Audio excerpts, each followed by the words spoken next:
म चाहिँ यतिखेर कुमारीको चाउथेमा छु। त्यहाँ पर देख्दै हुनुहुन्छ तपाईँहरूले। त्यो बस चाहिँ बिग्रेर थला पर्यो।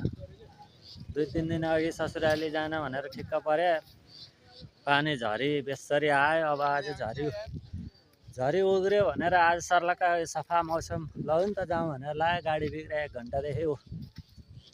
क्लच प्लेट के पत्ता गयो भन्छन्। त्यो चाउथे फाँड चाहिँ धेरै राम्रो लाग्यो है मलाई। यस्तो योपालिको दसैँ यस्तै होला जस्तो भयो।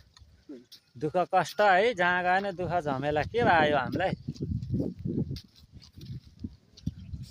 अब जान पर्ने ठाउँ चाहिँ ऊ माथि डाँडा हो, त्यो माथि सिरानमा त्यो बादल नेरी।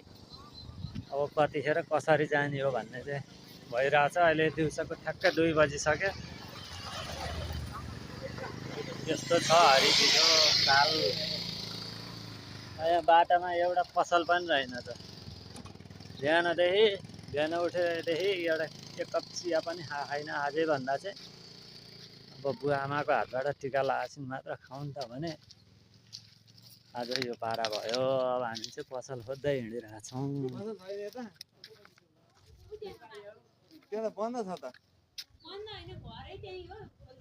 माथिल्लोपट्टि उठ्यो हो। ए जाउँ हैन कहाँ दिल्लीले जाने?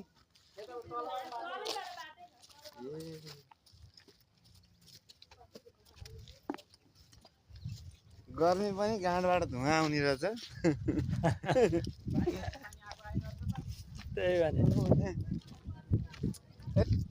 गर्मी भयो नि त। कस्तो महसुस भइरहेको त तिमीलाई? मलाई फिलिङ नट बेटर भइरहेको अहिले। किनभने गाडी बनेन। बन्दिन भन गाडी। होइन, फेरि मलाई कस्तो पर्छ भने नि, मैले गाडी चढेको दिन म जहाँ बस्दा पनि त्यो सिटमा म जहाँ बस्छु नि, दाइ तपाईँ उठ्नु त, यहाँ महिलालाई अलि बच्चा बोकेका मान्छेलाई, वृद्ध मान्छेलाई राख्नु पर्छ भन्छ होइन कि म चढाएर त्यो गाडी एउटा न एउटा कारणले जाँदैन। कता भने है पसल अझ माथि हो। कस्तो राम्रो फल्यो क्या धान हेर्न। सर्प यार खोइ कहाँ यहाँ त मस्त आउँदैन सर्प हो। बेसी हो।